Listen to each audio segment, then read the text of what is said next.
ব্রহ্মচারী প্রভু, অধ্যক্ষ ইস্কন প্রবর্তক শ্রীকৃষ্ণ মন্দির, উপস্থিত রয়েছেন শ্রীমৎ পরিতোষানন্দ গিরি মহারাজ, শঙ্কর মঠ ও মিশনের সুযোগ্য প্রতিনিধি, উপস্থিত রয়েছেন শ্রীমৎ সচ্চিদানন্দ মহারাজের প্রতিনিধি অর্থাৎ ঋষিধামের সহ মহান্ত মহারাজ, এবং উপস্থিত রয়েছেন আমাদের ভোলাগিরি আশ্রমের অধ্যক্ষ শ্রীমৎ উমেশানন্দ ব্রহ্মচারী মহারাজ, গিরি মহারাজ, এবং উপস্থিত রয়েছেন শ্রীমৎ রণনাথ ব্রহ্মচারী মহারাজ, উপস্থিত রয়েছেন শ্রীমৎ প্রেমময়ানন্দ মহারাজ, এবং উপস্থিত রয়েছেন শ্রীমৎ গোবিন্দ ব্রহ্মচারী মহারাজ, উপস্থিত রয়েছেন শ্রীমৎ অজপানন্দ ব্রহ্মচারী মহারাজ, উপস্থিত রয়েছেন শ্রীমৎ বীরেশ্বরানন্দ গিরি মহারাজ, উপস্থিত রয়েছেন শ্রীপাদ অকিঞ্চন দাস ব্রহ্মচারী প্রভু, উপস্থিত রয়েছেন শ্রীমৎ স্বতন্ত্র গৌরাঙ্গ দাস ব্রহ্মচারী প্রভু, উপস্থিত রয়েছেন আমাদের রনি বাবা সহ অনেক সাধু সন্ত বৃন্দ। আপনাদের সকলকে আজকের এই সংবাদ সম্মেলনে যোগদানের জন্য এবং জাতির ক্রান্তি লগ্নে সনাতনী বা সংখ্যালঘু জনগোষ্ঠীর নেতৃত্ব প্রদানের জন্য কৃতজ্ঞতা এবং প্রণাম নিবেদন করছি। বাংলাদেশ সনাতন জাগরণ মঞ্চ এবং বাংলাদেশ সম্মিলিত সংখ্যালঘু জোটের ঐক্যবদ্ধ প্ল্যাটফর্ম বাংলাদেশ সম্মিলিত সনাতনী জাগরণ জোট এর আত্মপ্রকাশ এবং সংখ্যালঘু সম্প্রদায়ের উপর চলমান নির্যাতন নিপীড়নের বিষয়ে সংবাদ সম্মেলন। প্রিয় সাংবাদিক বৃন্দ, বাংলাদেশ সনাতন জাগরণ মঞ্চ এবং বাংলাদেশ সম্মিলিত সংখ্যালঘু জোটের ঐক্যবদ্ধ প্ল্যাটফর্ম বাংলাদেশ সম্মিলিত সনাতনী জাগরণ জোটের পক্ষ থেকে শুভেচ্ছা গ্রহণ করুন। আপনারা অবগত আছেন, বাংলাদেশে সংখ্যালঘু সম্প্রদায়ের উপর নির্যাতন নিপীড়নের বিরুদ্ধে এবং সনাতনী সম্প্রদায়ের অধিকার আদায়ে দীর্ঘদিন ধরে সংখ্যালঘু সম্প্রদায়ের ক্রিয়াশীল সকল সংগঠনের ঐক্যবদ্ধ মোর্চা বাংলাদেশ সনাতন জাগরণ মঞ্চ ও বাংলাদেশ সম্মিলিত সংখ্যালঘু জোট শান্তিপূর্ণভাবে আন্দোলন সংগ্রাম করে আসছে। বাংলাদেশের ধর্মীয় সংখ্যালঘু সম্প্রদায়ের প্রতিনিধিত্বশীল সর্ববৃহৎ এই দুইটি জোট ঐক্যবদ্ধভাবে নির্যাতিত নিপীড়িত সনাতনী সম্প্রদায়ের অধিকার আদায়ের লক্ষ্যে বাংলাদেশ সনাতন জাগরণ মঞ্চ এবং বাংলাদেশ সম্মিলিত সংখ্যালঘু জোট ঐক্যবদ্ধভাবে বাংলাদেশ সম্মিলিত সনাতনী জাগরণ জোটের ব্যানারে আন্দোলন সংগ্রাম করবে। প্রিয় সাংবাদিক বৃন্দ, আপনারা জানেন, বিগত 5ই আগস্ট ছাত্র জনতার গণ অভ্যুত্থানে সরকার পতনের পর পরিবর্তিত রাজনৈতিক প্রেক্ষাপটে দেশের বিভিন্ন স্থানে হিন্দু সম্প্রদায়ের মানুষের বাড়িঘর, উপাসনালয়, ব্যবসা প্রতিষ্ঠানে নজিরবিহীন হামলা, ভাঙচুর, অগ্নিসংযোগ, জায়গা জমি দখল, লুটপাট, নির্মম নির্যাতন ও প্রাণহানির ঘটনা ঘটেছে। অনেক নারীর উপর পাশবিক নির্যাতন করা হয়েছে। শুধু তাই নয়, সারা দেশে বিভিন্ন শিক্ষা প্রতিষ্ঠানে বিনা কারণে ভয়ভীতি দেখিয়ে সংখ্যালঘু সম্প্রদায়ের অসংখ্য শিক্ষককে জোরপূর্বক পদত্যাগে বাধ্য করা হয়েছে। দুর্ভাগ্যজনকভাবে দেশের রাজনৈতিক পট পরিবর্তনের প্রেক্ষাপটে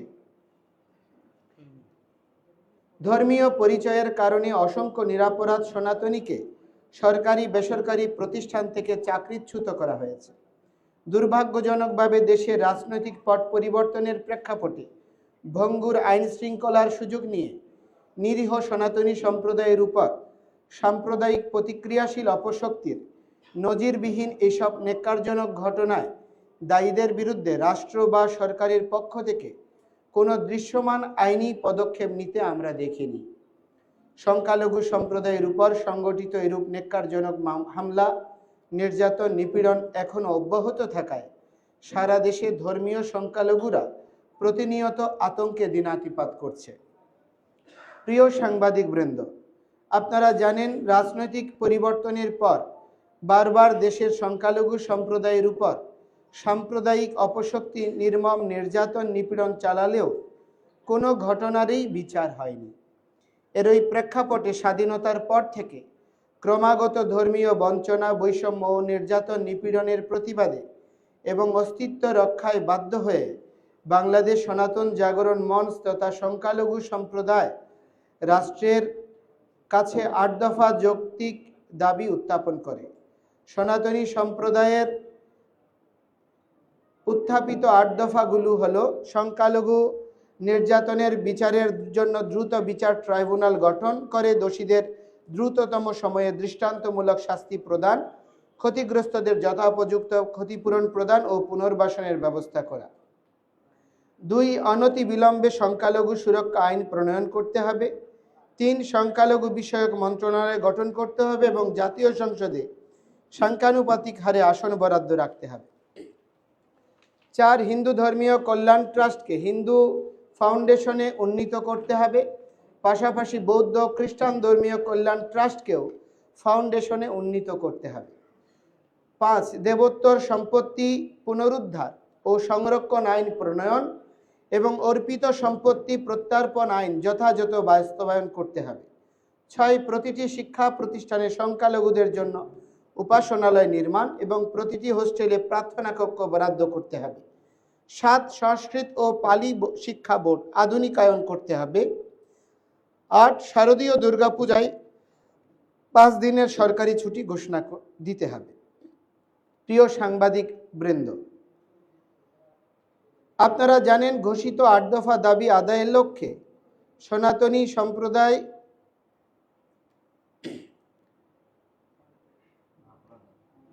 সনাতনী সম্প্রদায়ের প্রতিনিধিত্ব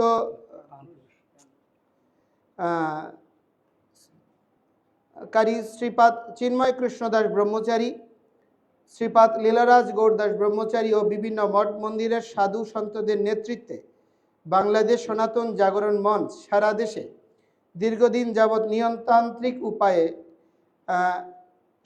সভা সমাবেশ সহ শান্তিপূর্ণভাবে আন্দোলন কর্মসূচি পালন করে আসছে।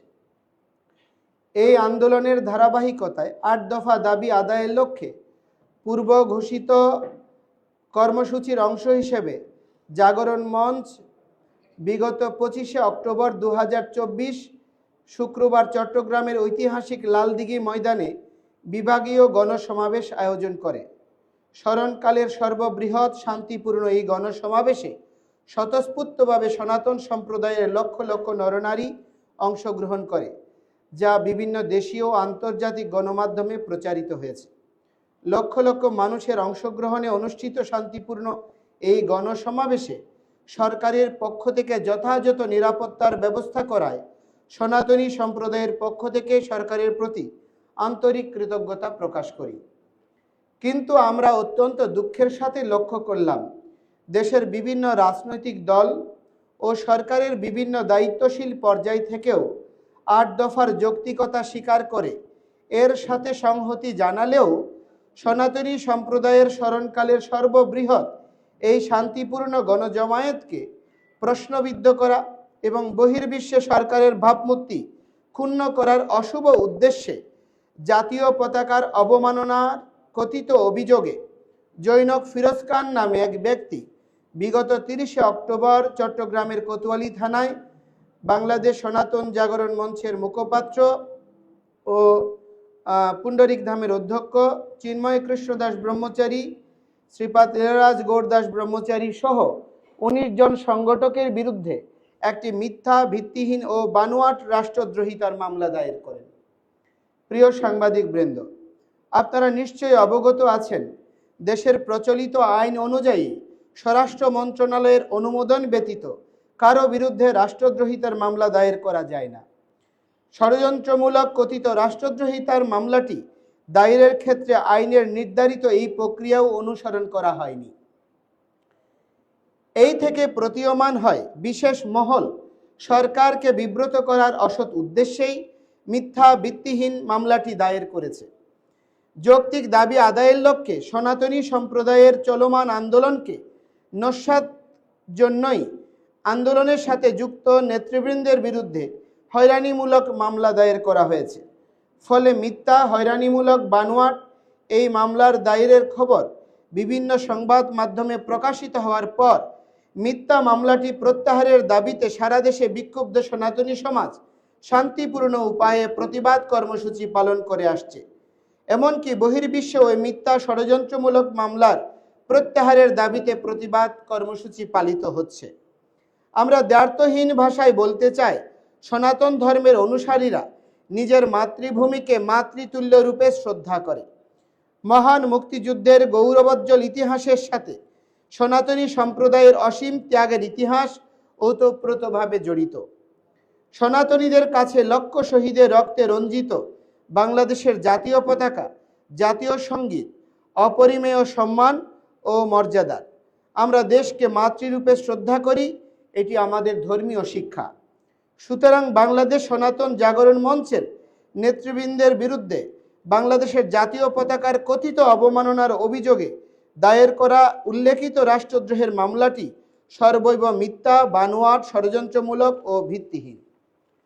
প্রিয় সাংবাদিকবৃন্দ, আমরা বিশ্বাস করি সনাতনী সম্প্রদায়ের চলমান যৌক্তিক ৮ দফা দাবি আদায়ের শান্তিপূর্ণ আন্দোলনকে নস্যাৎ করা, আন্দোলনের সাথে সম্পৃক্ত পরম সম্মানিত সাধুসন্ত ও সংগঠকদের হয়রানি, সাম্প্রদায়িক সম্প্রীতি বিনষ্ট এবং বর্তমান সরকারের ভাবমূর্তি ক্ষুণ্ণ করার অসৎ উদ্দেশ্যে একটি কুচক্রী মহল এই হয়রানিমূলক মিথ্যা মামলা দায়ের করেছে।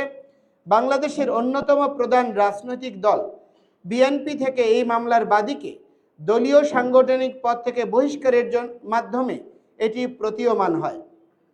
বিএনপিকে এই সিদ্ধান্তের জন্য সনাতনী সম্প্রদায়ের পক্ষ থেকে ধন্যবাদ জানাই। প্রিয় সাংবাদিকবৃন্দ, সামগ্রিক পরিস্থিতি বিবেচনায় সনাতনী সম্প্রদায়ের নেতৃস্থানীয় সম্মানিত সাধুসন্ত ও সংগঠকদের বিরুদ্ধে মিথ্যা, ভিত্তিহীন, ষড়যন্ত্রমূলক রাষ্ট্রদ্রোহিতার মামলা প্রত্যাহারের বিষয়ে সরকারের বিভিন্ন পর্যায়ে ইতিবাচক মনোভাব রয়েছে বলে আমরা বিশ্বাস করি। কিন্তু সনাতন সম্প্রদায়ের চলমান ৮ দফা আন্দোলন এবং আন্দোলনের সাথে যুক্ত সাধুসন্ত ও সংগঠকদের বিরুদ্ধে দায়েরকৃত মিথ্যা মামলাটি প্রত্যাহার প্রক্রিয়াকে বাধাগ্রস্ত করার অসৎ উদ্দেশ্যে প্রতিক্রিয়াশীল অপশক্তি সামাজিক যোগাযোগ মাধ্যমে বিভিন্নভাবে অপপ্রচার ও উস্কানিমূলক কর্মকাণ্ডে লিপ্ত রয়েছে।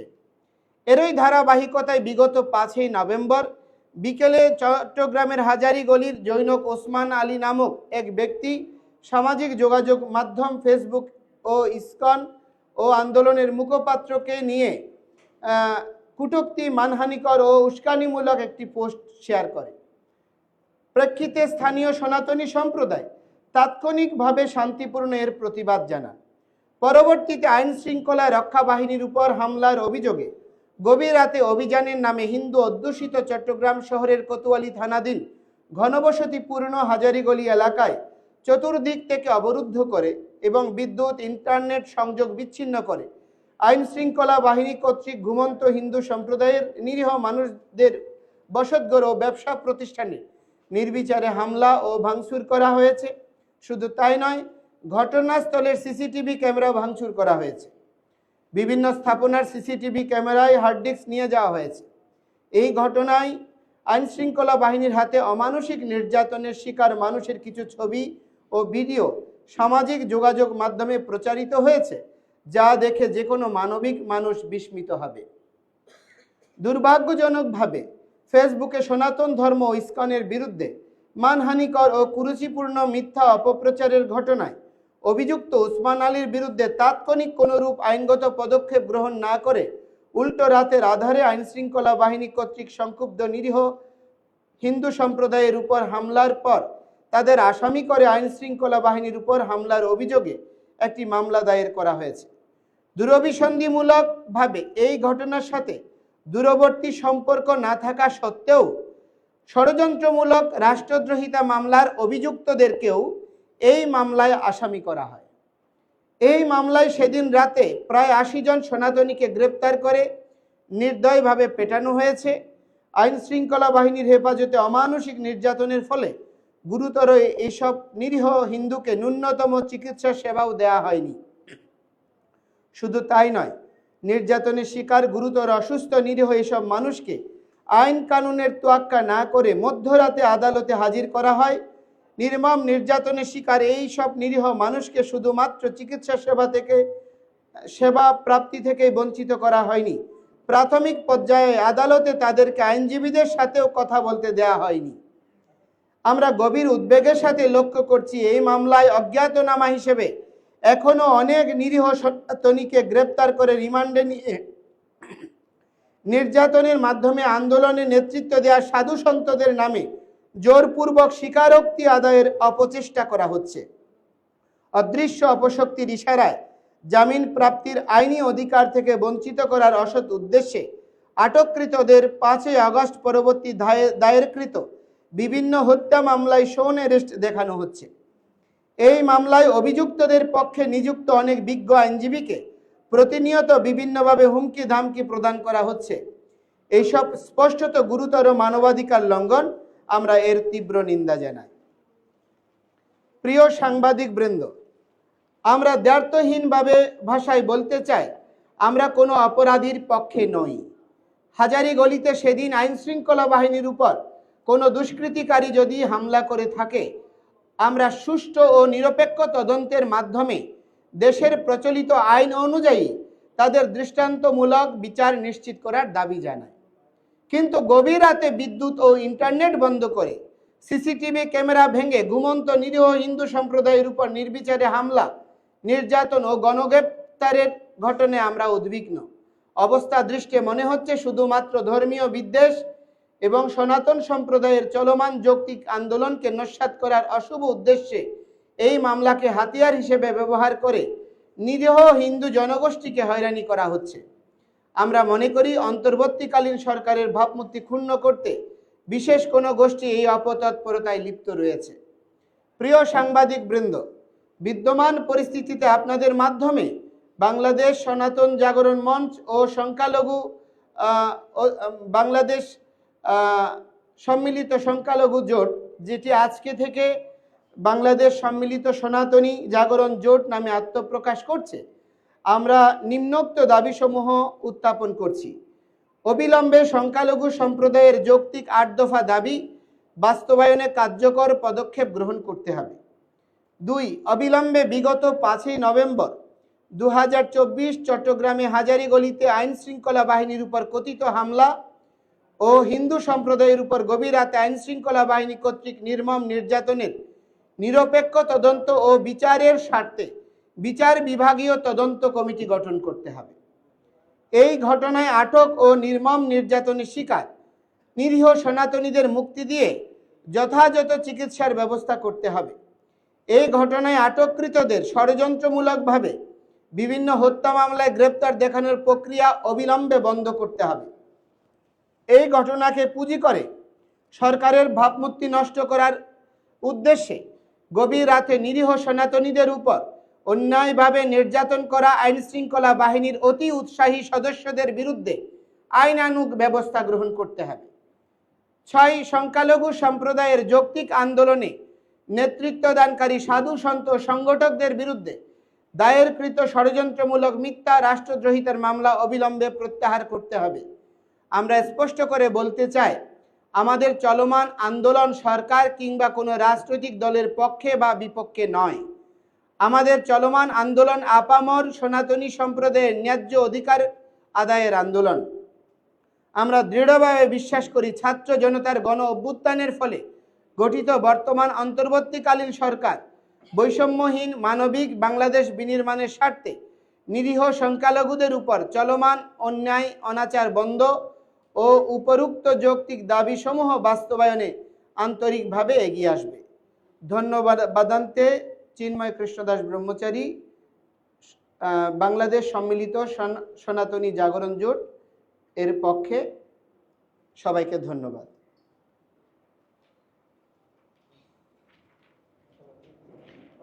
এবং আজকে একটি আমরা ঘোষণা দিচ্ছি, আমাদের আগামী 22 নভেম্বর রংপুরে যে বিভাগীয় মহাসমাবেশ হবে, আমরা 15 দিনের জন্য সমস্ত কার্যক্রম বন্ধ রেখেছিলাম।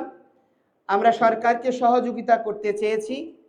আমরা এখনও সহযোগিতা করার মনোভাবেই পোষণ করি, শান্তিপূর্ণভাবে আমাদের অধিকার প্রতিষ্ঠার জন্য আমরা কোনো বিশৃঙ্খলতার বিরুদ্ধে, কোনো রাজনৈতিক ইন্ধনে যুক্ত হওয়ার বিরুদ্ধে আমরা আমাদের অধিকার এবং মতামত তুলে ধরার জন্য আগামী 22শে নভেম্বর রংপুরে মহাসমাবেশ অনুষ্ঠিত হবে এবং আগামী 6 ডিসেম্বর যেটি আপনার খুলনায় অনুষ্ঠিত হওয়ার কথা ছিল মহাসমাবেশ, তো আমরা সেই দিনটি যেহেতু আপনার বাবরি মসজিদ ভাঙার দিন, এটা আমরা এই প্রক্রিয়াকে কোনোভাবে সমর্থন করি না, সেজন্য আমরা সেই দিনের পরিবর্তে 13ই ডিসেম্বর শুক্রবার খুলনায় মহাসমাবেশ হবে এবং আমাদের 29শে নভেম্বর যেটি বরিশালে মহাসমাবেশ হওয়ার কথা ছিল, আমরা যেহেতু সকলে শান্তিপূর্ণ সহাবস্থান এবং প্রতিটি ধর্মের প্রতি শ্রদ্ধাশীল, সেখানে বরিশালের বৃহৎ জনগোষ্ঠীর প্রতিনিধি ইসলামী শাসনতন্ত্র আন্দোলনের সম্মানিত পীর জনাব পীর সাহেব চরমনাই এবং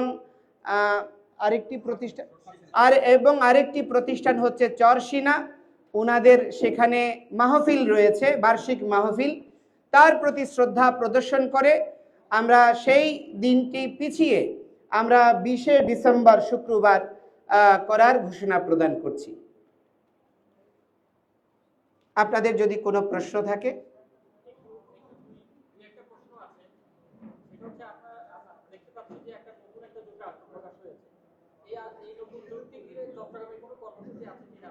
না, আমাদের পূর্ব ঘোষিত আমরা যেই কর্মসূচি করছিলাম দুটো প্ল্যাটফর্মে, আমরা দুটো প্ল্যাটফর্মেই সমন্বিতভাবে কাজ করছিলাম, কিন্তু বৃহৎ ঐক্যের স্বার্থে আমরা আমাদের কর্মসূচিগুলো একত্রীভূত করে একই প্ল্যাটফর্মে আমরা করব।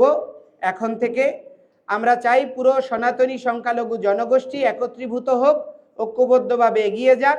তারই নিরিখে একটি আদর্শ স্থাপনের জন্য আমরা দুটি নেতৃস্থানীয় সংগঠন একীভূত হচ্ছি। আমাদের যে পূর্ব ঘোষিত কর্মসূচি অনুযায়ী প্রতিটি বিভাগীয় সমাবেশগুলো হবে এবং তারপরে জেলা উপজেলা জেলা পর্যায়ে সমাবেশগুলো হবে। আমাদের শান্তিপূর্ণ কর্মসূচি বা আগে পূর্ব ঘোষিত রূপরেখা অনুযায়ী এগিয়ে যাবে। আর আমাদের পরিবর্তিত প্রেক্ষাপটে কোনো সিদ্ধান্ত আসলে আমরা বসে সাংবাদিক সম্মেলনের মাধ্যমে আপনাদেরকে অবগত করব।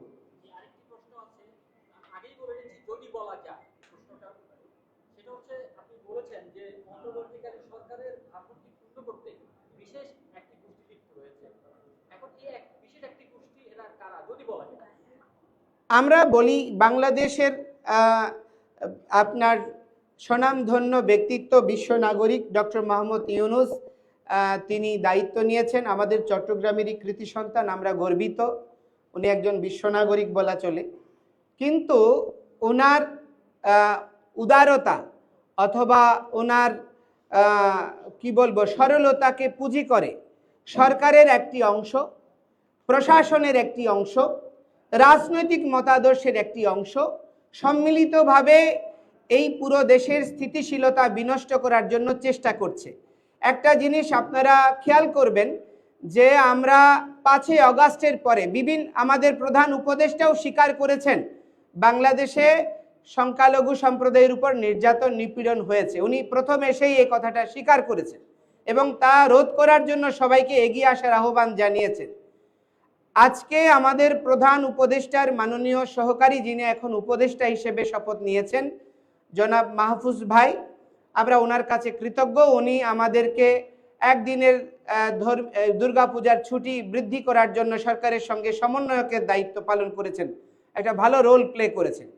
তিনি ঢাকেশ্বরী মন্দিরে প্রতিশ্রুতি দিয়েছেন, সরকারের পক্ষে প্রেসে বক্তব্য দিয়েছেন যে আমাদের অন্যতম প্রধান যে দাবি, 1 নম্বর দাবি ছিল ক্ষতিগ্রস্তদের পুনর্বাসন, তাদের ক্ষতিপূরণ প্রদান এবং তাদের বিচার নিশ্চিত করা, তাদের উপর যে হামলা হয়েছে যেটা পুনরাবৃত্তি না হয়। কিন্তু সেটা তিনি ঘোষণা দেওয়ার পরেও দুর্গাপূজার পরে আমরা 16 দিন অপেক্ষা করার পরে চট্টগ্রামে মহাসমাবেশ করেছি, কিন্তু আজ পর্যন্ত কোনো সরকারিভাবে কোনো এটার ডিক্লারেশন হয় নাই যে কয়টা ক্ষয়ক্ষতি হয়েছে, সেটা নিরূপণের জন্য কোনো উদ্যোগও গ্রহণ করা হয়নি। তো আমরা মনে করছি সরকারের মধ্যে একটা অংশ চাই যে এই বিষয়টাকে ঝুলিয়ে রেখে সরকারের অবস্থানকে বিব্রত করা এবং সনাতনী সংক্ষুব্ধ জনগোষ্ঠীকে মানে বিপদগামী করার জন্য ইন্ধন দেওয়া।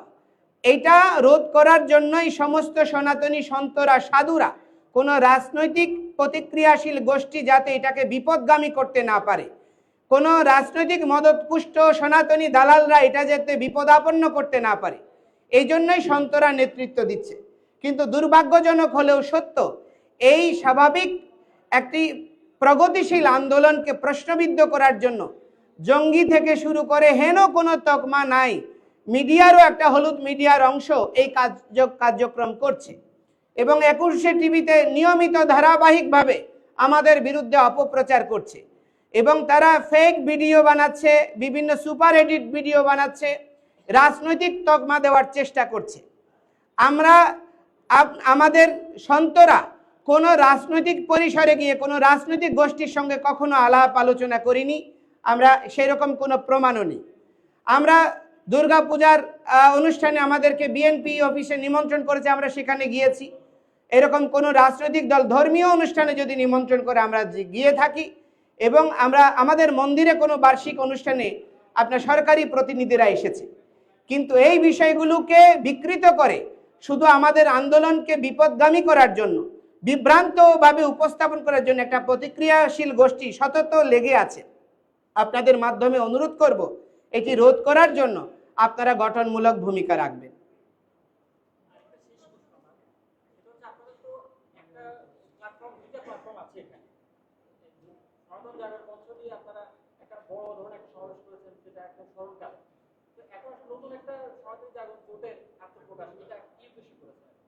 আমরা সনাতনী সম্প্রদায়কে দীর্ঘকাল বহু সংগঠনে আমরা বিভক্ত ছিলাম। এই সুযোগটাকে কাজে লাগিয়ে প্রতিটি রাজনৈতিক দল যখনই আমরা কোনো আমাদের অধিকার নিয়ে কথা বলেছি, অনেকে বলছে আমরা বিগত 15 বছর কোথায় ছিলাম। বর্তমানের যে আন্দোলন হচ্ছে এই আন্দোলনের চেয়েও দ্বিগুণ আন্দোলন হয়েছে আপনার 21 সালে শারদীয় রক্তাক্ত শারদে এবং 154টা দেশে আন্দোলন বিস্তৃত হয়েছিল। অথচ এই সত্যগুলো উপস্থাপন না করে সবসময় শুধু বিকৃত উপস্থাপনা করে এবং সেই সময়ে আমরা যে নন্দনকাননে মহাসমাবেশ করেছিলাম সেখানে তৎকালীন বিরোধী দলের নেতা বর্তমান মেয়র ডক্টর সাজাদ সাহেব থেকে সোলাইমান শেখ থেকে শুরু করে আওয়ামী লীগ, বিএনপি সমস্ত রাজনৈতিক দল আমাদের সঙ্গে সংহতি জানিয়েছিল। তো এখন প্রশ্নটা হচ্ছে সেই আন্দোলনগুলো করতে গিয়ে আমাদেরকে সরকারি পর্যায়ে জানানো হয়েছিল আপনারা বিভক্ত, আপনারা এক হয়ে আসেন।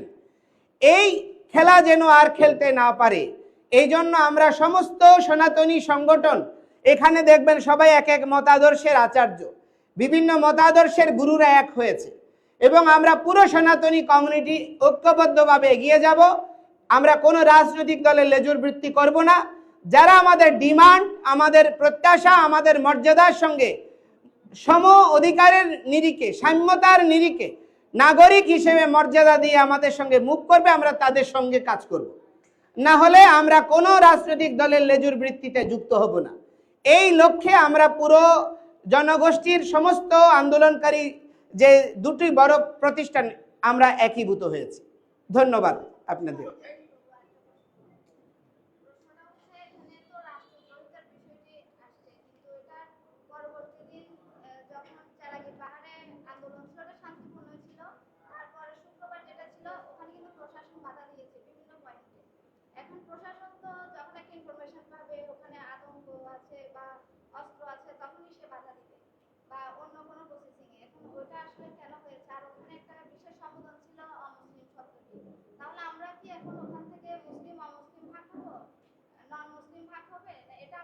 আমি তো আগেই বলেছি যে আমাদের প্রতিক্রিয়াশীল একটা গোষ্ঠী প্রশাসনের একটি অংশকে, সরকারের একটি অংশকে ব্যবহার করে এই রাষ্ট্রকে অস্থিতিশীল করতে চায়।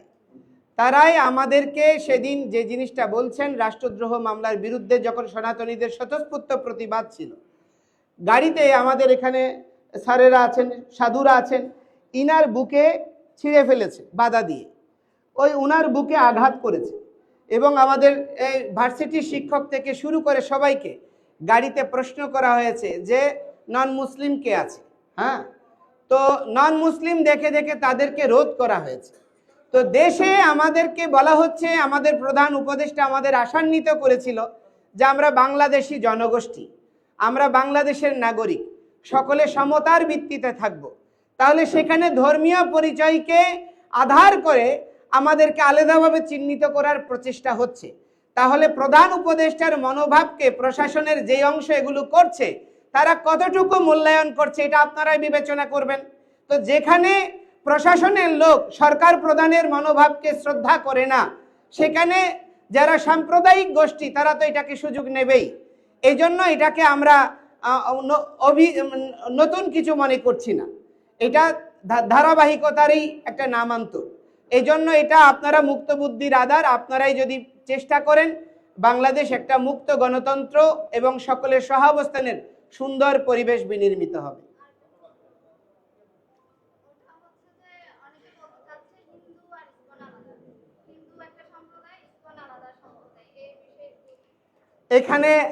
এখানে কি বলবো, এখানে যারা আছেন আমাদের প্রাঞ্জলানন্দ পুরী মহারাজ তপোবন আশ্রমের অধ্যক্ষ, ওনারা শক্তি সাধক।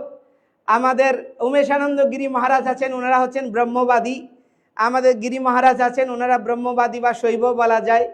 আবার আমাদের অজপানন্দ মহারাজ আছেন, ওনারাও শক্তি সাধক। আমাদের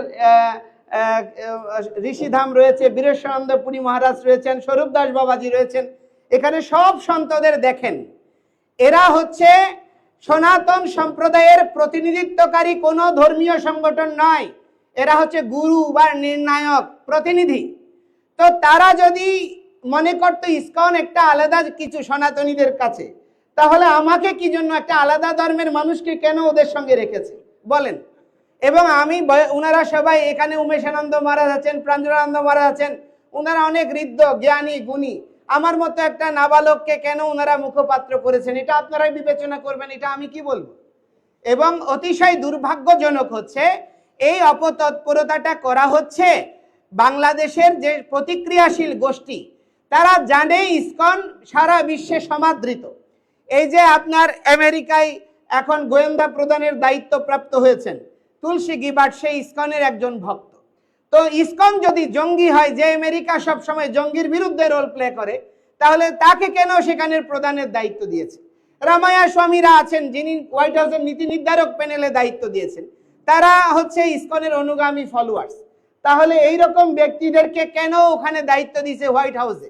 এবং বিশ্বে আপনার এই আরব দেশগুলোতে দেখেন, আপনি দুবাই থেকে শুরু করে, কাতার থেকে শুরু করে, আপনার কি বলে সৌদি আরব থেকে শুরু করে, প্রতিটা দেশে ইসকন 154টা দেশে স্ব দেশের নিবন্ধিত আইন অনুযায়ী এবং জাতিসংঘের অ্যাপ্রুভেল অনুযায়ী কার্যক্রম করছে। জাতিসংঘের প্রায় 9টা সংস্থা ইসকন ওতপ্রোতভাবে কাজ করছে। তাহলে এবং বাংলাদেশে 82 থেকে ইসকন নিবন্ধিত একটা অর্গানাইজেশন, ধর্মীয় সোসাইটি হিসেবে সোসাইটি একটি নিবন্ধিত, এবং প্রতি 6 মাস অন্তর অন্তর ইসকনের অডিট হচ্ছে। যেই সমস্ত সংগঠন ইসকন নিয়ে প্রশ্ন করছে তাদের আয়ের কোনো হদিস নাই, তাদের ব্যয়ের কোনো হদিস নাই, তাদের কোনো নিবন্ধন নাই, উস্কানিমূলক কথা বলে, কারণ জানে ইসকনের বিরুদ্ধে কথা বললে বিশ্ব বিবেক কথা বলবে। যে রাশিয়ায় গীতা ব্যান করতে চেয়েছে, এখন সেই রাশিয়ায় সবচেয়ে বেশি ইসকনের প্রচার হচ্ছে। এবং বিপরীত মেরুর যে ব্লক, রাশিয়া চাইনা একটা ব্লক, ইউরোপ আমেরিকা একটা ব্লক, দুই ব্লকেই ইসকন সমানভাবে সমাদৃত এবং সবচেয়ে গুরুত্বপূর্ণ একটা রোল প্লে করে যাচ্ছে সমাজ রাষ্ট্র বিনির্মাণে।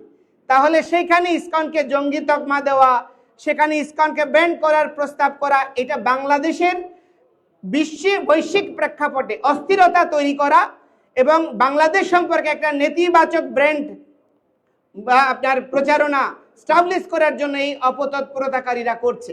তো আমি মনে করি, এই যে মনে করেন আমরা তো বললাম আমরা চরমোনাই সাহেব উনি বার্ষিক মাহফিল করবেন, একজন উনি স্বনামধন্য পীর, আমরা সম্মান জানিয়ে সিদ্ধান্ত নিয়েছি আমরা এটা পিছিয়ে যাব।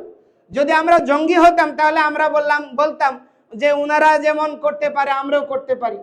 তাহলে যেখানে সহনশীলতার শিক্ষা দেয়, আমরা কোনো প্রাণী হত্যা করি না, মাছ মাংস খাই না, ডিম রস